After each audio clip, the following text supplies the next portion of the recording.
My name is Aisha Khan. I am 28 years old and I work as an elementary school teacher in a public school just outside Chicago, Illinois. Most people don't think much of what I do. When I tell them I teach third grade, they usually smile politely, the kind of smile that says that's nice, but doesn't stay long enough to mean anything. I've gotten used to that. The meeting, it was a cold Thursday afternoon in December when everything changed. The kind of day where the sky turns gray by 3 p.m. and the classrooms feel heavier than usual. We had a mandatory staff meeting scheduled after school. Those meetings were never short and rarely meaningful. I remember sitting in the back of the library, my notebook open, pen resting in my hand but not moving. The principal, Mr. Reynolds, stood at the front, going over performance metrics, test scores, district expectations, all the things that made teaching feel less like a calling and more like a spreadsheet. Then, at one point, he paused. He looked around the room like he was about to make an example of someone, and unfortunately, he chose me. Yisha, he said, his voice carrying easily across the quiet room, why don't you share how things are going in your classroom? I wasn't expecting it, but I nodded and stood up slightly. They're going well, I said calmly. We've been focusing on reading comprehension, and he cut me off. Well, he said with a small, tight smile, that's expected at the elementary level. A few people shifted in their seats. He continued. I mean, at the end of the day, primary teaching is foundational. Important, of course, but not exactly complex work compared to upper grades. There it was, not loud, not aggressive. But clear enough, a couple of teachers gave small, uncomfortable smiles. Someone let out a quiet chuckle. I felt the heat rise in my face. I didn't respond. I just nodded slightly and sat back down. Because I had learned something over the years. Sometimes reacting doesn't correct people, it just entertains them. The interruption, the meeting continued, or at least it tried to. Because about 5 minutes later, there was a knock on the library door. It wasn't loud, but it cut through the room in a way that made everyone look up. Mr. Reynolds frowned slightly. Yes, he called. The door opened slowly. A man stepped inside, mid-40s, dressed in a dark coat, holding something in his hand, a folder maybe. He looked slightly out of place, like someone who hadn't planned to interrupt a meeting but had no choice. I'm sorry, he said. I was told the staff meeting was happening here, Mr. Reynolds nodded, a bit impatient now. Yes, but this is a closed meeting. Can I help you? The man hesitated. Then he looked around the room and then his eyes stopped on me. Something in his expression changed, not confusion, recognition. He stepped forward slightly. Are you Miss Khan? The room went quiet. I blinked, surprised. Yes, I said slowly. He let out a breath I didn't realize he'd been holding. Oh, thank God, he said quietly. The moment that changed everything. Mr. Reynolds stepped in again. Sir, I'm going to have to ask, but the man raised his hand gently. I'll be quick, he said, then he looked directly at me. My name is Daniel Harper, he said. I'm Emma Harper's father. And suddenly I knew, Emma, small, quiet, always sitting in the second row by the window, a child who barely spoke for the first 2 months of school. A child who used to flinch when someone raised their voice. The truth comes out, I just came from the hospital, he said, his voice steady but emotional underneath. The room became still. Emma had a severe panic episode at school yesterday. They called me in. My heart dropped. I hadn't known it had gotten that serious. He continued. The doctor asked her what helps her calm down, who she feels safe with. He paused. His eyes didn't leave mine. She said your name. The silence in the room deepened. No one moved. No one spoke. What no one knew, she told the doctor, he continued, that when she feels like she can't breathe, you sit with her. My throat tightened. That you don't rush her. That you don't call attention to her, that you just stay.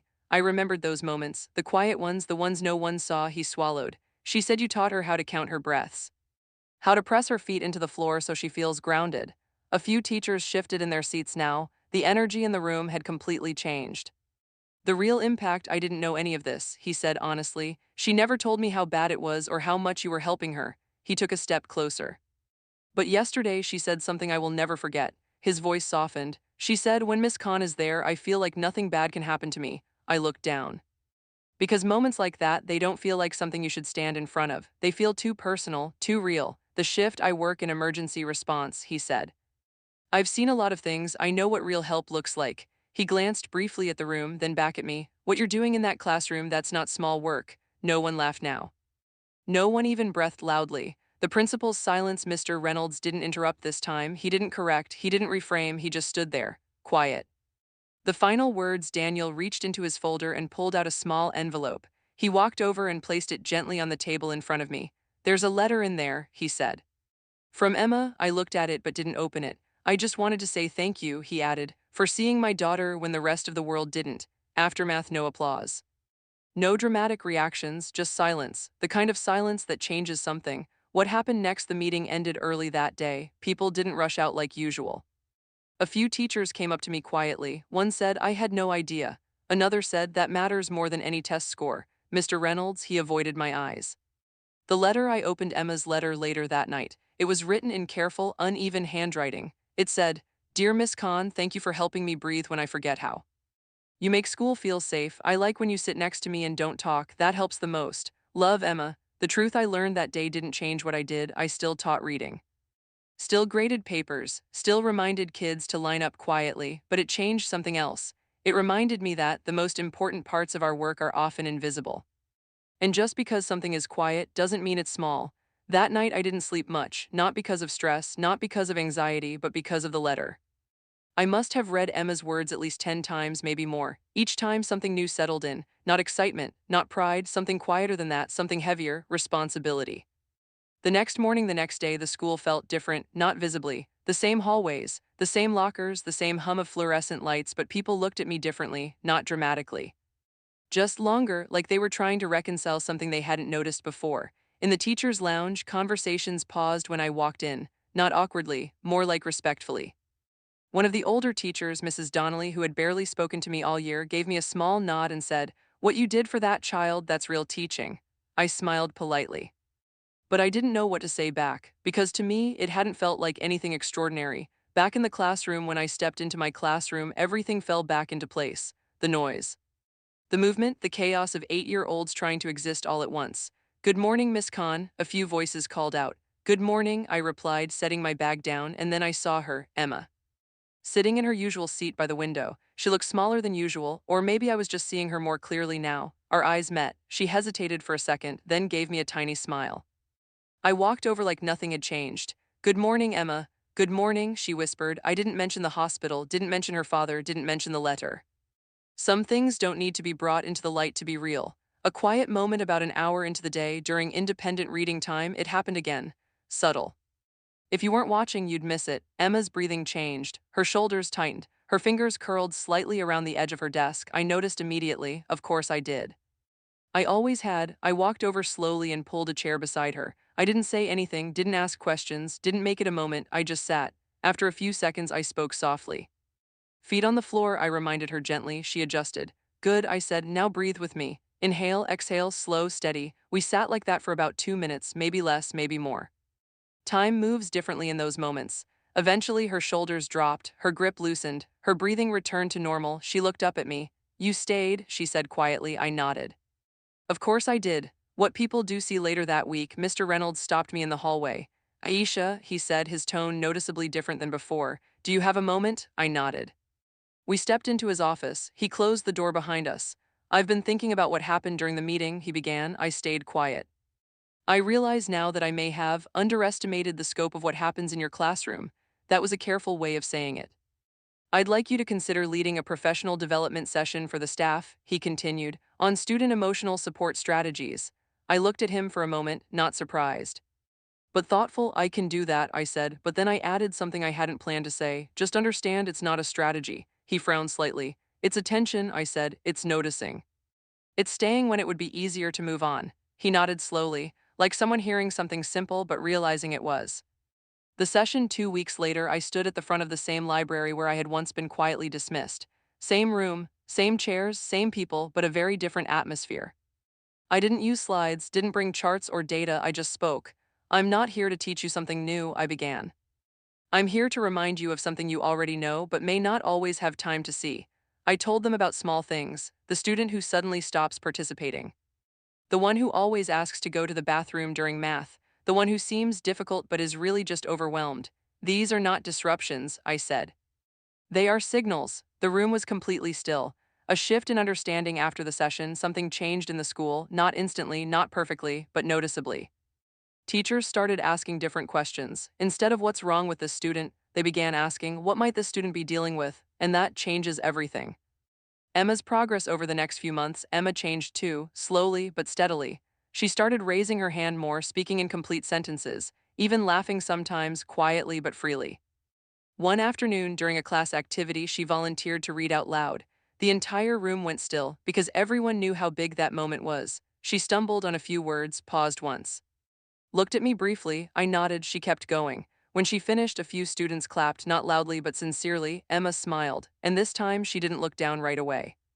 The real reward at the end of the school year, parents were invited for a small classroom presentation. Emma's father came, he stood in the back at first, watching, quiet. After the presentations, he walked over to me. She's different, he said simply. I nodded. She worked hard. He shook his head gently. No, he said. You saw her before she knew how to show herself. That stayed with me. What I now understand, people still ask me what I do, and I still say I'm a teacher. Some still smile politely. Some still don't understand, and that's okay. Because now I know something I didn't fully know before. The most important work rarely looks important from the outside. It looks small, quiet. Ordinary, but inside those quiet moments, lives are changing, sometimes slowly, sometimes invisibly, but always meaningfully. By spring, something in the classroom had shifted in a way that couldn't be measured on any report, not in test scores, not in attendance charts, not in district data, but you could feel it. In the way students spoke to each other, in the way they waited when someone struggled, in the way the room held space instead of rushing through it, and at the center of that quiet shift was Emma. The announcement. It was a Tuesday morning when the email came. Subject line, District Student Showcase Final Selections. I almost didn't open it right away. Emails like that were usually routine. But when I did, I had to read it twice, then a third time because I wasn't sure I understood it correctly. One of my students had been selected to represent the school at the annual District Showcase, an event where students presented personal projects in front of educators, parents, and district officials. And that student was Emma Harper. The decision. I looked up from my desk and found her sitting by the window, working quietly on her assignment. For a moment, I didn't say anything. Because I knew what this meant, not just academically, emotionally. This wasn't just a presentation. This was a stage, a microphone, a room full of people. Exactly the kind of environment that used to overwhelm her. I walked over and crouched beside her desk. Emma, I said softly. She looked up. There's something I want to talk to you about. Her reaction when I told her, she didn't smile, didn't celebrate, didn't react the way most kids would. She just stared at me, then shook her head. I can't do that, she whispered. Her voice was small again. Familiar, the version of her that used to sit in silence. I nodded, not disagreeing, not pushing. Okay, I said calmly. That surprised her. You're allowed to feel that way. She looked at me, uncertain. But I added gently, we don't have to decide today.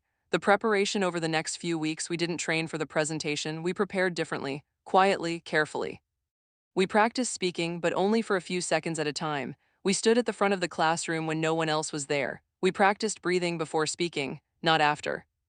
I told her something I believed deeply. You don't have to be fearless to be brave. She wrote that down, kept it in her desk. A setback. About a week before the event, she had a difficult day. A bad one. During practice, she froze, couldn't speak, her breathing became uneven, her hands shook. I can't do this, she said again, this time with tears in her eyes. I'm going to mess up. I didn't correct her, didn't tell her she wouldn't, because fear doesn't disappear just because someone says it shouldn't exist. Instead, I said, then mess up. She looked at me confused. It's allowed, I said. You can mess up and still be okay. The day arrives. The morning of the showcase came faster than either of us expected. The event was held in a large auditorium in downtown Chicago, high ceilings. Rows of chairs, a stage that felt much bigger when you stood on it. Students from different schools were there, parents, teachers, district officials. Emma stood beside me backstage holding her paper, her hands were slightly shaking. Miss Khan, she whispered, what if I forget everything? I leaned down slightly. Then you pause, I said. And breathe, she nodded. The moment her name was called, Emma Harper, the sound echoed through the room. For a second, she didn't move. Then she looked at me. I didn't say anything. Just nodded the same way I always did. She walked onto the stage, small steps, careful but steady. The silence. She stood at the podium, looked out at the audience. Hundreds of people waiting. Watching, the room was completely silent. She took a breath, then another. I could see her remembering. Feet on the floor, ground yourself. Breathe. The first words, hi, she said. Her voice was quiet, but it carried. My name is Emma. A pause, not from fear, from control, and then she continued. What she said, she didn't rush, didn't try to be perfect. She spoke slowly. Carefully, about her project, about feelings, about what it's like when your body feels scared even when nothing is wrong. And then she said something that no one in that room expected. Sometimes, she said, you just need one person to stay. The room didn't move. The ending. When she finished, there was a moment of silence, not because she had done poorly, but because people needed a second to process what they had just seen. Then applause, not loud at first, but growing, real, sincere. Emma didn't run off the stage, didn't hide. She stood there for a second, took it in, then walked back. Backstage, when she reached me, she didn't say anything, she just hugged me tightly. "I did it," she whispered. I nodded. "You did?" After everything, weeks later, the school year ended. Classrooms were packed up, desks emptied, hallways quieter. On the last day, Emma handed me a small folded paper. "Don't open it now," she said. I waited until I got home, sat down, and opened it. The final letter, it said, "Dear Miss Khan, I am not scared like before. Sometimes I still feel it, but now I know what to do. You didn't leave when I needed someone, so now I don't leave myself either. I think that's because of you. Love, Emma." The final truth: I still teach third grade, still in the same classroom, still doing what many people consider simple work. But now when someone asks me what I do, I don't just say, "I'm a teacher." I understand something deeper. I help people find their way back to themselves. And sometimes that starts with something as small as staying. Sparkle's end of story.